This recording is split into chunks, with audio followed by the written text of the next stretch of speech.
Hello everyone, কেমন আছেন সবাই? আশা করি সবাই ভালো আছেন। আমরাও আলহামদুলিল্লাহ ভালো আছি। তো আজকে একটা রেসিপির সাথে চলে আসলাম অনেক দিন পরে।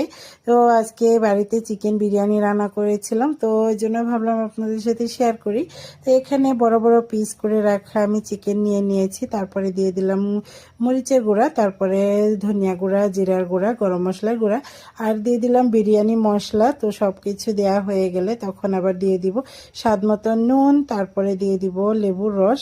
তো এই তো নুন দিয়ে দিলাম, এখন লেবুর রস দিয়ে তারপর দিয়ে দিব মিল্ক। আসলে লেবুর রস আর মিল্কটা হলো দইয়ের পরিবর্তে ইউজ করা হচ্ছে। যদি দই থাকতো তাহলে আমি অবশ্যই দই দিতাম, তো আমার কাছে যখন দই না থাকে তখন আমি এই মিল্ক আর লেবুর রস দিয়ে দিই। তো এভাবে কিন্তু রান্না করা যায়, টেস্টটা ভালোই আসে। আর এখানে চিকেনের পরিমাণটা আমি বলে দিলাম না, যতটুকু মানে চাউল নেবেন তার সম পরিমাণে মানে চিকেন নিলেই কিন্তু হয়ে যায়। তো তার চেয়ে একটু বেশিও নিতে পারেন। তো এগুলো একসাথে মাখিয়ে তারপরে রেখে দিলাম। এদিক থেকে পেঁয়াজ কেটে নিলাম। পেঁয়াজ কেটে নিয়ে আমি পেঁয়াজের বেরেস্তা করে নিব। এখানে অনেকটাই পরিমাণে তেল দিয়ে দিলাম, এখানে প্রায় 1.5 কাপের মতো তেল দিয়ে দিলাম। এই তেলের মধ্যেই বিরিয়ানি রান্নাটা পুরোটা হবে, ওই জন্য একসাথেই দিয়ে দিলাম। ওখানে পেঁয়াজের বেরেস্তা হতে হতে এদিক থেকে আমি চাউলটাও প্রিপারেশন করে নিব।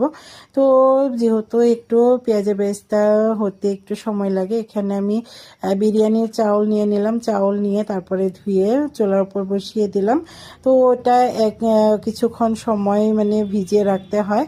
তো আমি যখন বেশি সময় থাকে তখন আধা ঘন্টার মতো রাখি, আর যদি তেমন সময় না থাকে তাহলে সাথে সাথেই চড়িয়ে দিই। তো ভিজিয়ে রাখাটা তেমন মানে ম্যাটার করে না। তো এখানে আমি দিয়ে দিলাম চিকেনগুলা, মানে বেরেস্তা হয়ে যাওয়ার পরে দেখতেই পেলেন পেঁয়াজের বেরেস্তাগুলো তুলে রেখে কিছুটা পরিমাণে পেঁয়াজের বেরেস্তা রেখে তারপর ওই তেলের মধ্যেই দিয়ে দিলাম মাখিয়ে রাখা চিকেনগুলো। তো চিকেনগুলোও কিন্তু এতক্ষণে ম্যারিনেট করা হয়ে গিয়েছে। তো এগুলো এভাবে মাখিয়ে জাকিয়ে মানে নাড়াচাড়া করে নিয়ে তারপরে ওটা বসিয়ে দিলাম। আর এদিক থেকে চাউলের মানে ভালো করে ধুয়ে নিয়ে এসে তারপরে চড়িয়ে দিলাম। তো এদিক থেকে এটাও হয়ে যাবে। কিছুটা গোটা গরম মশলা দিয়ে দিলাম। গোটা গরম মশলাটা দেওয়ার পরে এদিক থেকে যে তেলটাও তুলিয়ে রাখলাম, মানে দেখতেই পেলেন যখন চিকেনটা ছাড়ছিলাম সাইডে থেকে একটু তেল উঠিয়ে রেখেছিলাম, ওই গরম তেলের মধ্যে আমি দিয়ে দিলাম হলুদের গুঁড়া। কারণ আমি বিরিয়ানি রান্না করার সময় কখনোই হলুদ গুঁড়া দিই না। তো ওটা হলো কিছুটা পরিমাণে দেখার সৌন্দর্যের জন্য।